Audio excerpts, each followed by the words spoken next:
السلام علیکم۔ شفق YouTube channel کے ساتھ میں ہوں آپ کی ہوسٹ مہرما۔ دسمبر پارٹ 6۔ روبی کا قلم بے اختیار رک گیا۔ اس نے دھڑکتے دل کے ساتھ نظریں اٹھا کر ہراساں نگاہوں سے کامران کی جانب دیکھا جو سنجیدگی سے اسے ہی دیکھ رہا تھا۔ اسے اپنی جانب یوں گھورتا پا کر روبی کا دل بری طرح پھڑ پھڑانے لگا۔ وہ کپ کپاتے ہوئے لبوں کے ساتھ کامران سے بولی، یعنی وہ قاتل جس کے متعلق آپ نے خبروں میں دیکھا آپ خود ہیں؟ کامران زیر لب مسکرایا۔ ٹھیک پہچانا آپ نے۔ روبی پر گویا آسمان ٹوٹ پڑا۔ وہ کسی خزاں رسیدہ پتے کی طرح تھر تھر کانپنے لگی۔ قلم اس کے ہاتھ سے چھوٹ کر زمین پر جا گرا۔ وہ بری طرح دہشت زدہ ہو چکی تھی، جس بات کا کامران کو بخوبی علم ہو گیا تھا۔ اس نے زیر لب مسکراتے ہوئے صوفے کی پشت سے ٹیک لگا کر ٹانگ پر ٹانگ چڑھا لی اور روبی کی غیر ہوتی حالت سے محظوظ ہونے لگا۔ ریلیکس، وہ روبی کو بغور دیکھتے ہوئے بولا۔ روبی اسے پھٹی پھٹی نگاہوں سے گھور رہی تھی اور اس وقت پر پچھتا رہی تھی جب وہ ایک کہانی کی خاطر محض ایک فون کال پر ایک اجنبی کے گھر رات کے اس وقت بنا کسی کو بتائے چلی آئی تھی۔ وہ سر تا پیر بری طرح لرز رہی تھی۔ اسے لگ رہا تھا کہ اس کا دل اب بند ہوا تو تب بالآخر وہ ہمت جمع کر کے بولی، وہ لوگ جو آپ کے گھر کے اندر موجود تھے اور جن سے ڈر کر آپ بھاگے وہ ضرور پولیس ہوگی۔ یقیناً، کامران مسکراتا ہوا بولا۔ کیسی لگی میری کہانی آپ کو؟ ہے نا شاندار؟ کامران نے مسکراتے ہوئے روبی کو دیکھتے ہوئے پوچھا۔ روبی نے کوئی جواب نہیں دیا۔ وہ سہمی سہمی سی بس کامران کو گھورے جا رہی تھی۔ کامران کی مسکراہٹ ہنوز اپنی جگہ قائم تھی۔ گھبرائیے نہیں، آرام سے بیٹھیے، میں آپ کو کچھ نہیں کہوں گا۔ آپ نے ابھی تو میری کہانی پوری سنی ہی نہیں۔ کامران نے اپنی کوہنیاں گھٹنوں پر رکھتے ہوئے کہا تو روبی کی آنکھوں میں حیرانی اتر آئی۔ روبی کی آنکھوں کا مفہوم سمجھ کر کامران خود ہی بولنے لگا۔ میں گھر کی پچھلی طرف آیا اور چھری کی مدد سے دروازے کا لاک کھولنے میں کامیاب ہو گیا۔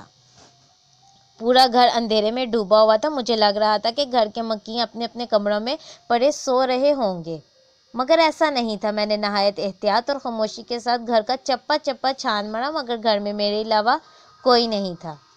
میں نے سکون کی ایک گہری سانس خارج کی اور ہال میں موجود صوفے پر براجمان ہو کر اپنا سر صوفے کی پشت سے ٹکا دیا۔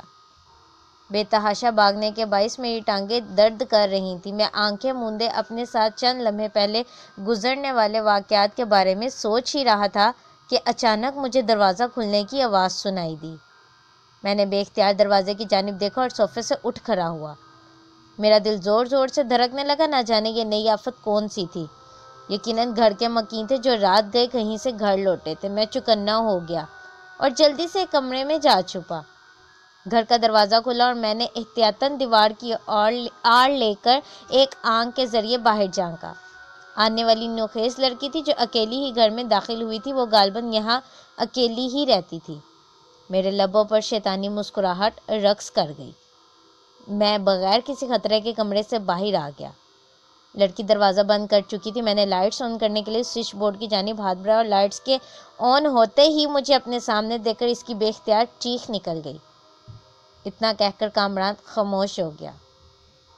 اس کے ہونٹوں پر شیطانی مسکراہٹ کھیل رہی تھی، جبکہ خوف کے مارے روبی کے مساموں نے پسینے چھوڑ دیے۔ خوف سے اس کی ٹانگیں کانپنے لگی۔ خوف کا دہشت ناک ناگ اس کے دل پر کنڈلی مارنے لگا۔ کنڈلی مارے بیٹھا تھا۔ وہ خوف سے پھیلی ہوئی آنکھوں سے کامران کو دیکھ رہی تھی جو اس کو یوں دہشت زدہ دیکھ کر مسکرا رہا تھا۔ پوچھو گی نہیں کہ پھر کیا ہوا؟ کامران نے پلیٹ میں پڑی نیم کو منہ میں ڈالتے ہوئے کہا۔ روبی نے کوئی جواب نہیں دیا۔ وہ اپنی جگہ خوف سے سکڑی سمٹی بیٹھی تھی۔ اسے کچھ سمجھ نہیں آ رہا تھا کہ اس کے سوچنے سمجھنے کی صلاحیت گویا مفلوج ہو گئی تھی۔ اس کا بدن بھی دھیرے دھیرے لرز رہا تھا۔ چند لمحے کامران غور سے اسے دیکھتا رہا، پھر بولا، چلو میں ہی بتائے دیتا ہوں کہ آگے کیا ہوا۔ میں نے اپنی پینٹ کی جیب سے وہ چھری نکالی اور اس لڑکی کو سوچنے سمجھنے کی مہلت دیے بغیر بے دردی سے اس کے دل کے مقام پر چھری کے وار کرتا چلا گیا۔ کچھ ہی لمحوں میں وہ لڑکی فرش پر گر کر ٹھنڈی پڑ چکی تھی۔ اس کے بعد میں نے پوری رات وہاں سکون سے قیام کیا۔ پھر صبح کی سفیدی پھیلنے سے پہلے ہی خاموشی سے وہاں سے نکل گیا اور اب تک سے یہاں اس گھر میں موجود ہوں۔ کامران نے یہ سب انکشاف کر کے گویا روبی پر بم پھینک دیے۔ وہ دہشت زدہ سی اپنی جگہ سے اٹھ کھڑی ہوئی، آنسوؤں کا سیلاب اب اس کی آنکھوں سے رواں تھا۔ کامران اپنی جگہ پر ہی بیٹھا سنجیدگی سے روبی کو دیکھ رہا تھا، جو روتے ہوئے نہ جانے کیا سوچ رہی تھی۔ شاید ایک قاتل کے سامنے ہوتے ہوئے اسے اپنی موت کا یقین ہو چلا تھا۔ وہ جانتی تھی کہ اگر وہ اس سے یہ سب لکھوا رہا ہے تو اس کے بعد وہ ضرور اسے بھی زندہ نہیں چھوڑے گا۔ شاید اس نے کہانی کے بہانے سے مارنے کے لیے یہاں بلایا ہے۔ یعنی روبی نے پہلی بار اس کے بارے میں جو اندازہ لگایا تھا وہ بالکل ٹھیک تھا۔ وہ واقعی ایک اچھا انسان نہیں تھا اور وہ پاگل اس کا بنگلہ اور حسین چہرہ دیکھ کر دھوکہ کھا گئی تھی۔ اسے کیا معلوم تھا کہ اس کے حسین چہرے کے پیچھے کس قدر بھیانک چہرہ چھپا ہوا ہے۔ یقیناً اس کے لیے اپنے اس حسین چہرے کی بدولت کسی کو بھی دھوکہ دینا مشکل نہیں ہوگا۔ اس کا چہرہ واقعی اس کی شخصیت کی نفی کرتا تھا، لہٰذا روبی کا اس کے فریم میں آ جانا کوئی حیرت والی بات نہیں تھی۔ نہ جانے کتنے ہی لوگ اس کی خوبصورتی میں آ کر دھوکہ کھا گئے ہوں گے، کیونکہ وہ ایک پروفیشنل کلر تھا جس نے نہایت چالاکی اور پوری پلاننگ کے ساتھ روبی کے گرد جال پھینکا تھا، جس کا مطلب تھا کہ اسے روبی کے بارے میں تمام معلومات پہلے سے تھیں اور اس نے جھوٹ بول کر روبی کو یہاں بلایا تھا کہ وہ اس کا مداح ہے اور بنا کسی توسط سے وہ بات کیے بنا اس سے کہانی لکھوانا چاہتا ہے۔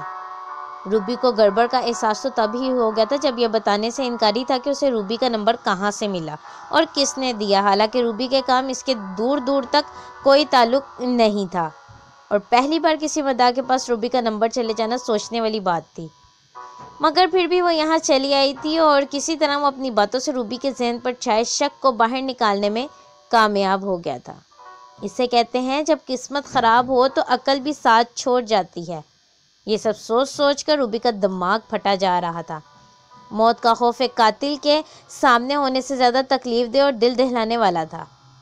اب اس کی عمر ہی کیا تھی؟ کیا کچھ نہیں سوچ رکھا تھا اس نے؟ وہ ابھی بطور رائٹر مزید آگے جانا چاہتی تھی، مگر اب تو سب ختم ہو گیا تھا۔ اس کے ماما پاپا اس کے لیے پریشان ہو رہے ہوں گے، نہ جانے وہ انہیں دوبارہ دیکھ بھی سکے گی یا نہیں۔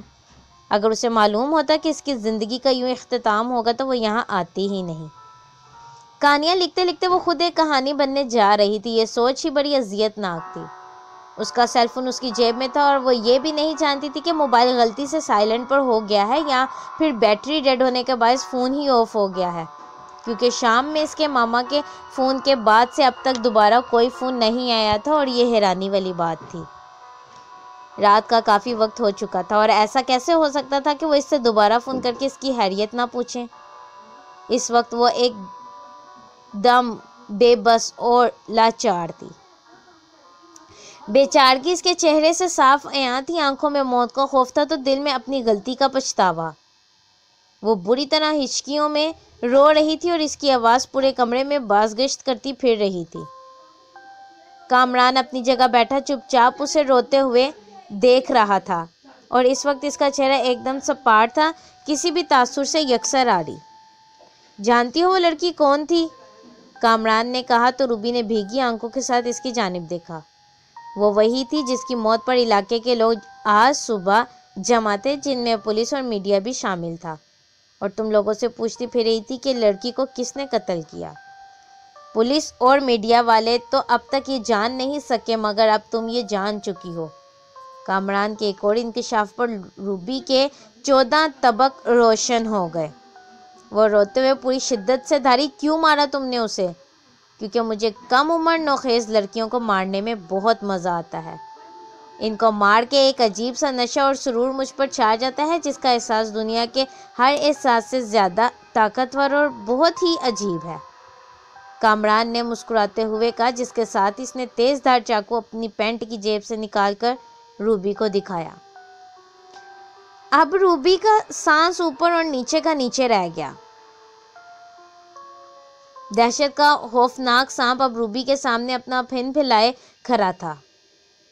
روبی اب اچھی طرح سمجھ چکی تھی کہ اس کے سامنے بیٹھا شخص نارمل نہیں بلکہ نفسیاتی مریض ہے، اور ایسے مریض اس نے پیشتر انگلش فلم میں دیکھے ہیں، یعنی ایسے مریض اس نے بیشتر انگلش فلموں میں دیکھے تھے۔ کامران کے ہاتھ میں تیز دھار چاقو نے روبی کے رونگٹے کھڑے کر دیے تھے۔ آنکھیں پترا کر خشک سی ہو گئی تھی تو رگوں میں دوڑتا خون جیسے منجمد ہو گیا تھا۔ اس کا شک صحیح نکلا تھا، وہ واقعی اسے مارنے کا ارادہ رکھتا تھا۔ اس کے چہرے کے بگڑے تیور اس بات کا ٹھوس ثبوت تھے۔ روبی اس کا تمام کھیل سمجھ چکی تھی۔ اس نے اسے واقعی یہاں دھوکے سے بلایا تھا تاکہ اسے موت کے گھاٹ اتار کر اپنا شوق پورا کر سکے، مگر ایک لمحے کے 1000ویں حصے میں وہ فیصلہ کر چکی تھی اسے کیا کرنا ہے، اور مرنا نہیں چاہتی تھی، اسے لڑنا تھا اپنی زندگی کے لیے۔ ایسا سوچتے ہی روبی نے خود کے اندر ایک نئی توانائی اور طاقت اور حوصلے کو محسوس کیا۔ وہ بے اختیار اپنی تمام چیزیں وہیں چھوڑ کر خالی ہاتھی کمرے سے باہر کو بھاگی۔ کامران بھی جلدی سے صوفے سے اٹھ کر اس کے پیچھے لپکا۔ وہ سیدھا کمرے سے باہر نکل کر ہال میں آئی، جس کا داخلی دروازہ کھل کر گھر کے باہر لون میں جاتا تھا۔ اس کا رخ گھر کے مین دروازے کی طرف تھا۔ وہ بھاگتی ہوئی دروازے کے پاس سے اور اسے ایک جھٹکے سے کھول کر گھر کی حدود سے باہر نکل گئی۔ روبی نے دل ہی دل میں اللہ کا شکر ادا کیا کہ وہ کامران کے گھر سے باہر آ چکی تھی۔ یہ تو بھلا ہوا تھا کہ کامران نے گھر کے کسی بھی دروازے پر تالا نہیں ڈالا تھا، ورنہ اب تک وہ اس کے قابو میں آ چکی ہوتی۔ شاید وہ اس خوش فہمی میں مبتلا تھا کہ روبی جیسی صنف نازک اس جیسے پروفیشنل کلر سے بچ کر کہاں جائے گی، مگر وہ یہ بھول گیا تھا کہ زندگی سب کو محبوب ہوتی ہے، اور اسے بچانے کے لیے روبی جیسی صنف نازک کچھ بھی کر گزرنے کو تیار ہو جاتی ہیں۔ روبی بنا پیچھے دیکھے دیوانہ وار بھاگتی رہی۔ وہ جلد سے جلد اپنے گھر پہنچ جانا چاہتی تھی اور اگلی صبح پولیس اسٹیشن جا کر کامران کو گرفتار کروانے کا ارادہ رکھتی تھی۔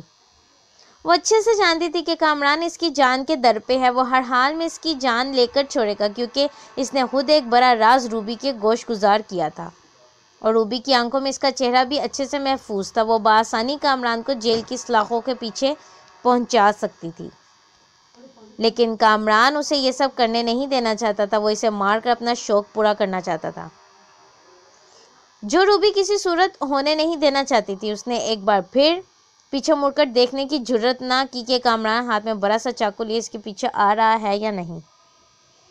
وہ بس بھاگتی رہی۔ اسے اس وقت اپنی زندگی سب سے محبوب تھی۔ اس کا سانس دھندکنی کی مانند چل رہا تھا، اس کی رفتار لمحہ بڑھتی ہی جا رہی تھی۔ خوف اس پر حاوی تھا، مگر اس وقت پکڑے جانے کا خوف ہر خوف پر حاوی تھا۔ وہ بنا رکے بھاگتی رہی، جس کے باعث وہ کامران کے گھر سے کافی دور آ چکی تھی۔ تمام سڑکیں زیرو سے خالی اور سنسان تھیں۔ سردیوں کی خاموش رات میں روبی کی حالت غیر ہو رہی تھی۔ اس رات میں روبی کے بوٹوں کی آواز فضا میں ارتعاش پیدا کر رہی تھی۔ اسے اس وقت آوارہ لوفر لڑکوں اور گلی کے کتوں کا بھی خوف تھا، مگر جس بات کا اس سے زیادہ خوف تھا وہ یہ کہ تمام دن اس نے محنت سے کہانیاں لکھی تھی، وہ وہیں کامران کے گھر ہی رہ گئی تھی، مگر اس کی جان بچ گئی تھی، جس پر وہ جتنا شکر ادا کرتی کم تھا۔ بالآخر ایک جگہ آ کر روبی کی ٹانگوں نے جواب دے دیا۔ وہ مزید بھاگنے سے قاصر تھی۔ وہ دیوار سے لگ کر زور زور سے ہانپنے لگی۔ بھاگنے کے باعث اس کا سانس بری طرح پھول چکا تھا۔ وہ گھٹنوں پر ہاتھ رکھے لمبی لمبی سانسیں لیتی رہی، ساتھ ہی ساتھ اپنے گرد و نواح کا جائزہ بھی لیتی رہی، مگر دور دور تک کامران کا کوئی اتا پتہ نہیں تھا۔ روبی نے خدا کا لاکھ لاکھ شکر ادا کیا، لیکن خطرہ ابھی ٹلا نہیں تھا۔ یہ سوچنا غلط تھا کہ پولیس کو مطلوب مجرم ہونے کی وجہ سے کامران اسے گھر سے باہر مارنے کی کوشش نہ کرے۔ روبی اس کے مجرمانہ سرگرمیوں کی ابرازدار تھی، لہٰذا وہ روبی کو زندہ چھوڑنے کی غلطی کیسے کر سکتا تھا؟ وہ یقیناً یہاں بھی روبی پر حملہ آور ہو سکتا تھا۔ روبی سوچ رہی تھی کہ کامران کی مجرمانہ سرگرمیوں سے تو پولیس بھی واقف ہے، تو پھر اگر وہ تھوڑا سا راز جان گئی ہے تو لازمی نہیں کہ کامران اپنا محفوظ ٹھکانہ چھوڑ کے یوں کھلے عام سڑکوں پر اسے مارنے چلا ہے۔